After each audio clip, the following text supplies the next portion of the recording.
आपको बता दें कि लोकसभा स्पीकर ओम बिरला संबोधित कर रहे हैं, क्या कुछ कह रहे हैं जरा सुनते हैं। कोई ने कहा ये 100 साल पुराना है, कोई ने कहा 80 साल पुराना है, कोई ने कहा 60 साल पुराना है।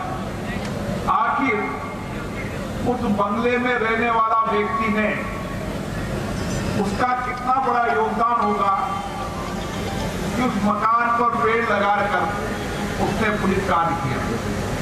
मेरी भी जिम्मेदारी हो गई कि मैं उस बंगले में रहूं ना रहूं, लेकिन जो भी व्यक्ति उस बंगले में आएगा मैं भी पेड़ लगा के जाऊं ताकि अगली पीढ़ी उस पेड़ को देखे। और मुझे कई बार आता है कि हम सब जानते हैं कि अगर पर्यावरण को सुरक्षित रखना है तो हमें पौधारोपण करने के अलावा कोई विकल्प नहीं है। हमारी मिट्टी को बचाना, हमारे पेड़ को लगाकर पर्यावरण को बचाना, हमें अच्छा शुद्ध पानी मिले, धरती मां को सुरक्षित रखना और प्रभु की कृपा से सूर्यदेव की रोशनी हमारे यहाँ पर आती। ये हम पर कृपा है भगवान की कि हम ऐसे शहर के अंदर हैं जिस शहर के अंदर हर 12 बाग जिसे कहते हैं उस 12 बाग चंबल की नदी है।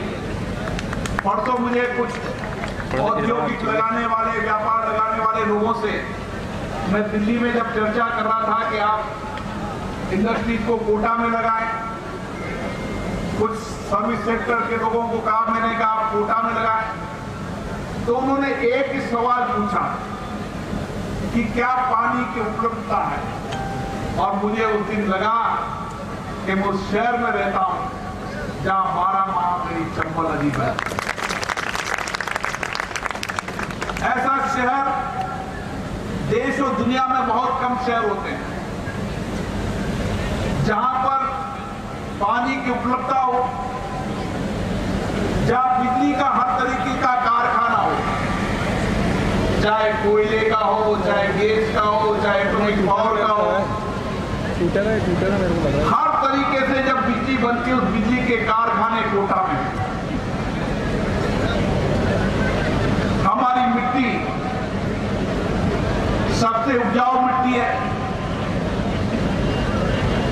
हमारे किसान जानते हैं उस मिट्टी का किस तरीके से उपयोग करें, बेहतरीन उपयोग करें। और इसलिए दुनिया और देश के अंदर कई लोग अब हमारी मिट्टी को बचाने के लिए अभियान निकले हैं। जग्गी वासुदेव जी ने एक लंबी यात्रा की कि अगर हमें पीढ़ियों तक लोगों को बचाना है तो हमारी मिट्टी को संरक्षण करना होगा। जल के रूप में हजारों लोग आंदोलन कर रहे हैं कि आने वाले समय में दुनिया के अंदर युद्ध होगा तो जल का युद्ध होगा, तो एक एक बूंद पानी को बचाना है। पर्यावरण बचाने के लिए कई लोगों ने बलिदान दिया है और कहा है कि अगर पर्यावरण बचाना है तो पेड़ लगाना है। फिर हम ये सब जानते हैं, लेकिन हमारे जीवन की कार्यशैली का हिस्सा हमारी नियमित रूप से जिंदगी का समर्पण किस दिशा की ओर होना चाहिए, यह हमारे लिए विचार का विषय है। अगर हम सब लोग इस देश के लिए, समाज के लिए, जिन्होंने हमको सब कुछ दिया है, इस धरती ने हमें सब कुछ दिया है, सूर्य ने हमें सब कुछ दिया है, इस पानी ने हमें सब कुछ दिया है, हम क्यों ना अपने आप के जीवन के अंदर यह संकल्प लें कि मैं मिट्टी को भी बचाऊंगा, पानी स्वच्छ रहे उसको भी मेरा संकल्प होना चाहिए, मैं बिजली को बचाऊंगा। आपने पिछले दिनों एक अखबार में पढ़ा होगा, पेरिस के अंदर कुछ नौजवान निकले जिन नौजवानों ने कहा कि जो रोड की लाइट जली रहती है, घर के बाहर की लाइट जली रहती है। मैं एक एक बल्ब को रात में जाकर बंद करूंगा। और उन्होंने अभियान चलाया, मेरे शहर में से नौजवान क्यों नहीं होना चाहिए। जब मैं कई बार निकलता हूं, सुबह 7 बजे 8 बजे सूर्य की रोशनी आ गई, लेकिन कहीं ना कहीं लाइट जल रही है। हमें क्यों नहीं एक एक बूंद, एक एक बिजली, पानी, मिट्टी, इन सबको बचाने के लिए हमारे जीवन का हिस्सा बनना है। दुनिया आज जलवायु परिवर्तन के लिए लड़ाई